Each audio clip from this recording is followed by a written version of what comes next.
You are loved. Sometimes I feel like this loses meaning because we say it too much, yet sometimes I think we miss its significance because it's not said enough. So, I will say it again, you are loved. The Lord who created the perfect cup of coffee and crystal blue seas takes most pride in you. He was careful with attention when designing you, not leaving out a single detail as he spent his time refining you. He knew every mistake you would ever make, and it broke his heart you could ever take a step away, that you could ever be apart. So he sent his son Jesus, so that he could show you never-ending grace, and you could come back to him time and time again, and his love for you would not change. Yes, you are loved. So loved that despite your flaws, Jesus, the Son of God, was willing to give his all with a yes, Father. I will take on death so they won't have to face the grave, but place an anointing on their life, save their soul and set them aside, because when I'm on the cross, they'll be on my mind. These nails that pierce my skin will hurt a little less when I remember the freedom they'll be walking in. This crown may scar my head, but my heart will not forget the crown I'll one day share with them. Yes, you are loved. So loved that every time God looks down on you, he is delighted, overjoyed to call you his child, to see your smile, and oh, he goes wild watching you worship.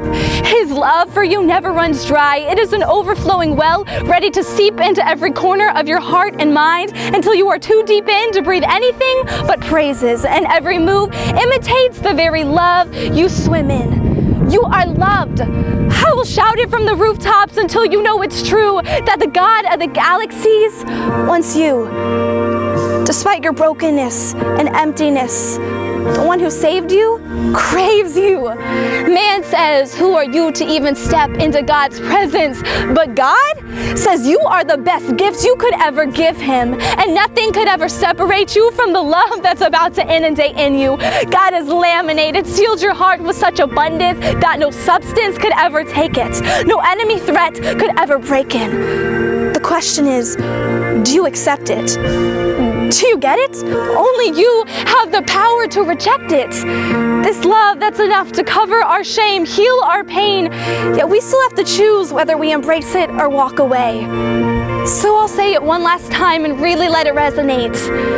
You are loved. The God of chimpanzees and cherry blossom trees spent the most time on you. And I'm glad that he did, because this world would never be the same without the love that you radiate.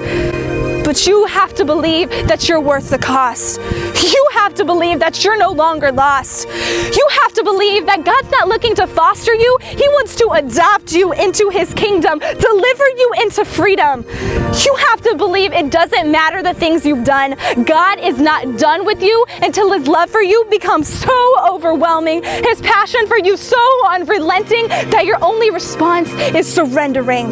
Surrendering the love of a world for a love that never runs out. Surrendering the lust of your mind for a love to live out loud. You have to believe that out of everything he created, it's you that has God captivated. You have to believe that you are loved, because now it's your turn to love.